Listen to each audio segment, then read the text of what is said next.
Ladies and gentlemen, today I give you a blast from the past where I drive an amazing Callaway C7 Z06 at Corvette World.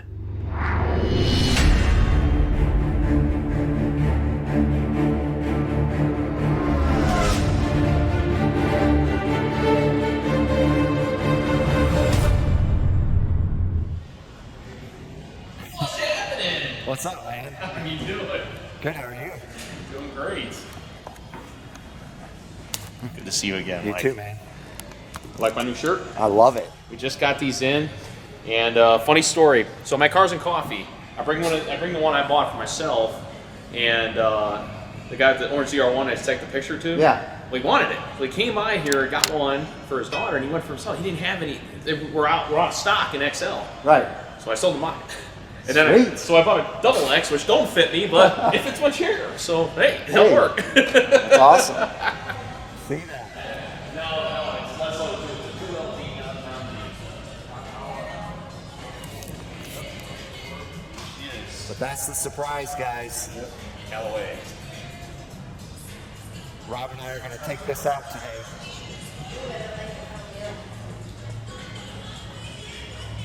'15 3LZ Z07, just like yours. Yeah. See, black on black, chrome wheels. Previous owner sent it to Callaway, did the SC 757 package, which upgrades it from a 2.1 to a 2.3 liter supercharger. Upgraded Callaway intercoolers, obviously a tune, obviously a little bit of hose reworking for the cooling system.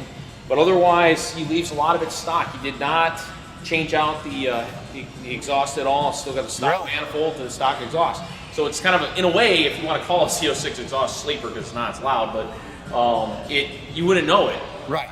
Unless you see it. Unless you see the... Right, but from behind, if it didn't have Callaway on it, you would think it's just a Z06. So in a way, it's kind of a sleeper if you were to not do the Callaway.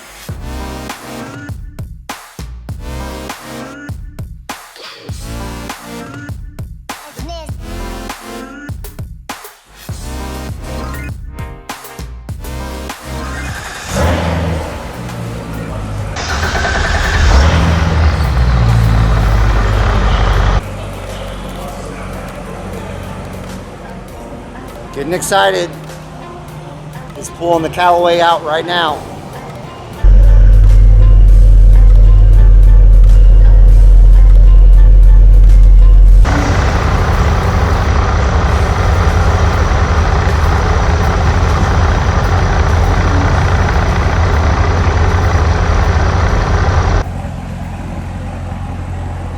All right, here we go. Robert's gonna take us on a ride, show us what this Callaway is all about.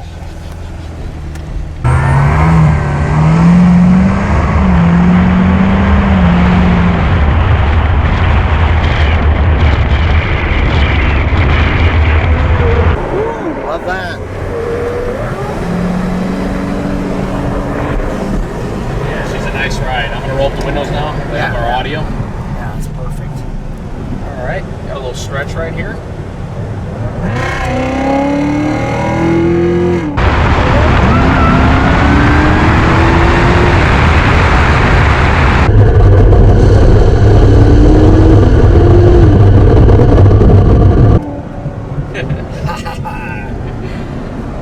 Love it. Now, I've driven enough Z06s, you can feel a little bit of a difference. And what's nice about this package is it's on the low end. You wouldn't know it has 100 extra horse in the regular Z06. It responds the same. Sure. It's once you get on it, that's when you get it. Oh yeah. Well, that felt good right there.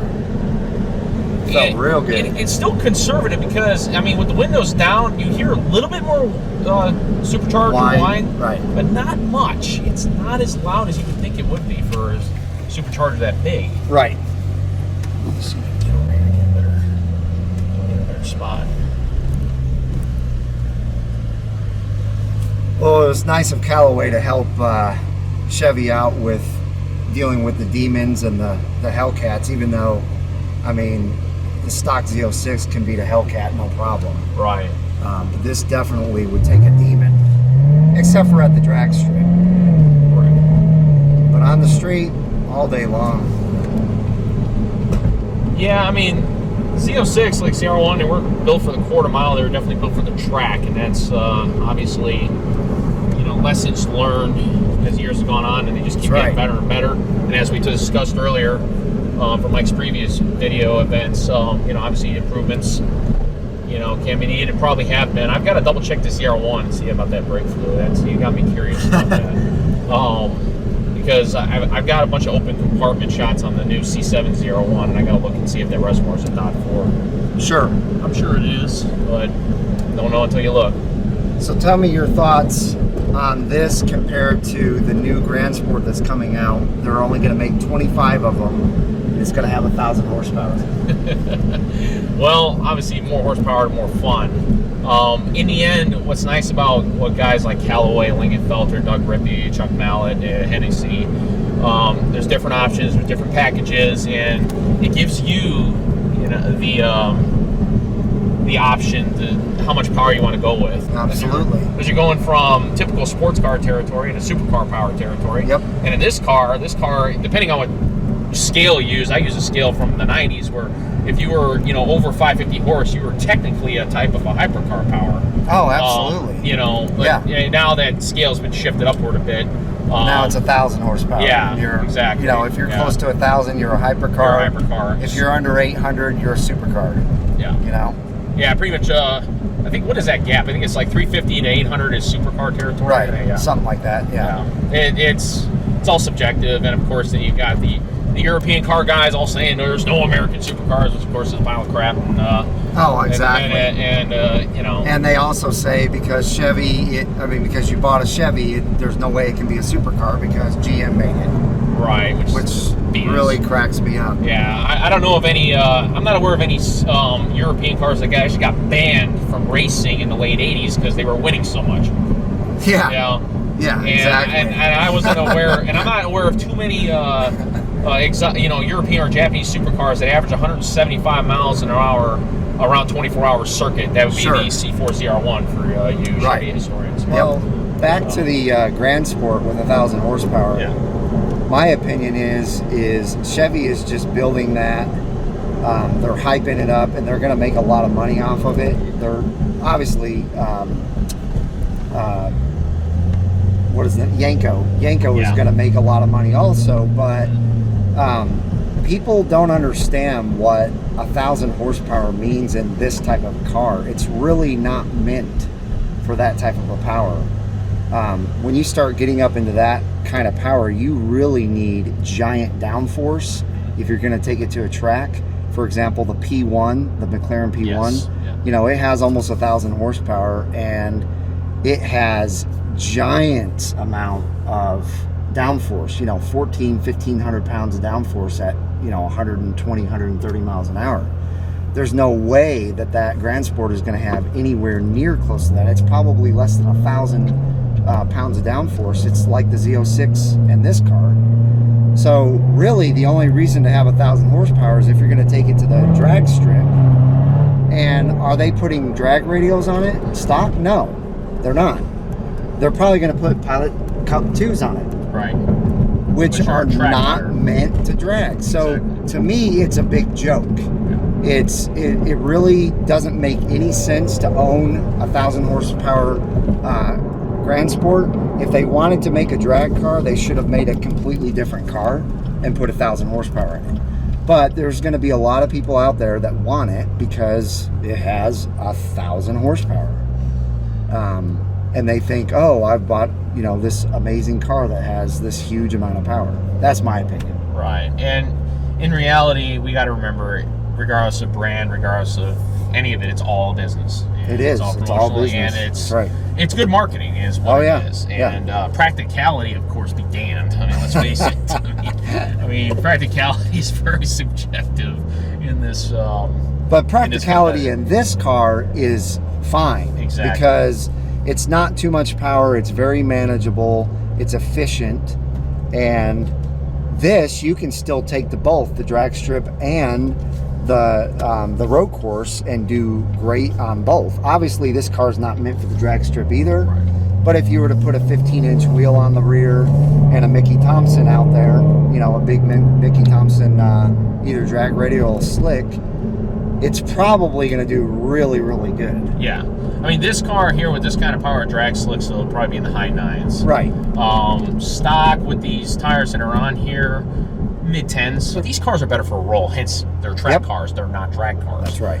And that's why they're much better from a roll. Even my C6 Z06, from a dig, it wasn't that great because there's too much wheel spin. Right. But from my favorite mile per hour to launch it from was about 70 miles an hour in third gear. Yeah. And not much could keep up.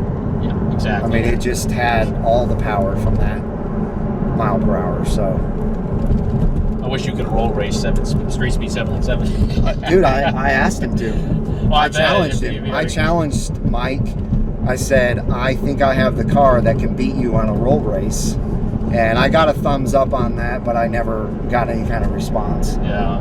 I mean, to get a response from Mike is probably not very often because he has, almost 800,000 subscribers. And he probably gets, 1,000 comments. Yeah. So who has time to go back and read 1,000 comments? Exactly. And I think even his mail call is getting a little out of hand. Yeah. I consider myself fortunate. On December 7th of last year, he got my package. So there you go. Yeah. So I say that because that's when he mirrored it, and I was like, yes. But after that, he hasn't done much mail call. Right.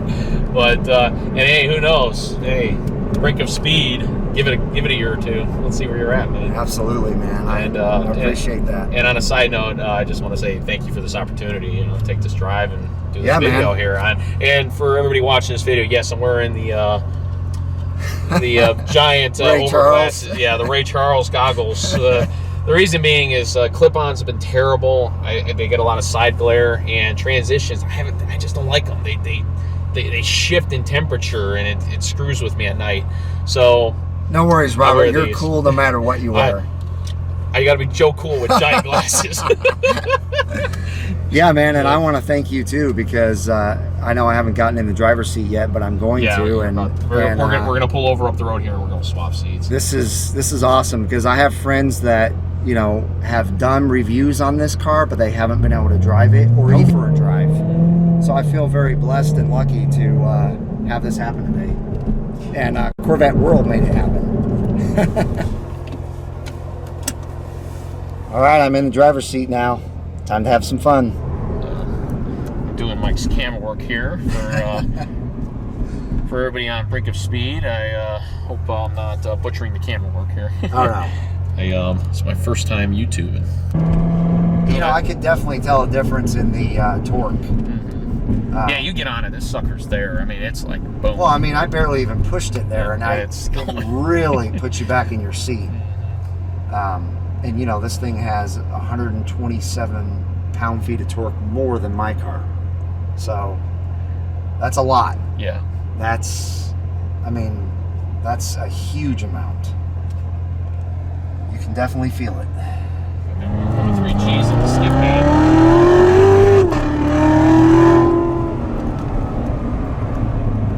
And you know what? That was very impressive. It slipped a little bit, but not that bad. To have that much more power than my car and not slip, my car would have been slipping quite a bit right there. It did very well. I'm impressed. Everything I've been reading about it is correct. This thing does put the power down to the road. It's awesome. You know why I wanted to take on that McLaren 720 that was that Cars and Coffee. Oh, this car, definitely be very competitive with that. That's right. Given the way it hooks up. Especially from a roll. Yes. You do a 70 mile an hour roll with this car, and I bet you it would be very competitive against that car.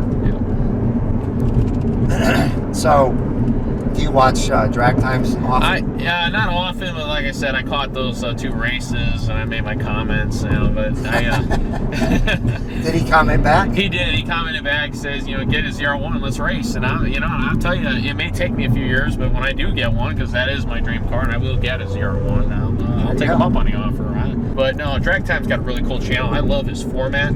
I do too, and I love his music at the end. Yes, some really cool music. So, and if he does watch this, you know, again, you know, kudos on that. Again, I'm very competitive, so you know, I would love to race him. Obviously, I would love to race Amy. I love to race Mike. I'll race you. I mean, come on. I mean, the time will come. I will get my machine. It'll happen. So that'd be awesome. Yeah, I mean, this thing, you know, other than knowing that it's a Callaway, you would not know just from driving it. It just seems like you're driving a stock Z06. yes, sir. So you get on it, Yep. and then you know you're not driving a stock Z06. What is it, a $20,000 upgrade? I believe it's someone told us. I gotta double check that price in brain fart here. I want to say it's about 25 to 30. Woo! Yeah, which if you do the math, I mean, if you don't care about the creature comfort stuff, I mean, you get a base 1LZ. Right. What is Z07? That puts you in, you know, if you're buying it new for factory, I mean, you're getting your high 80s, low 90s range. And then you get Callaway for 20 grand, 25 maybe. You're still well under ZR1 price. So, but I am surprised they don't do something with the exhaust. Yeah, I think the reason being is you can go and get an exhaust anywhere. They're probably looking at it, you know, they focus on what if the person just wants to be stock feeling and sleeper, and like you see how this is. It's definitely.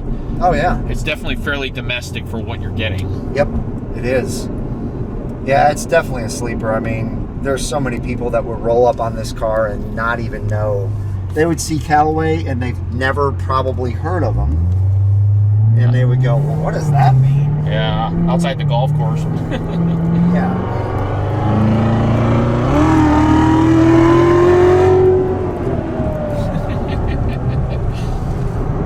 No joke, guys. This car goes. It absolutely goes.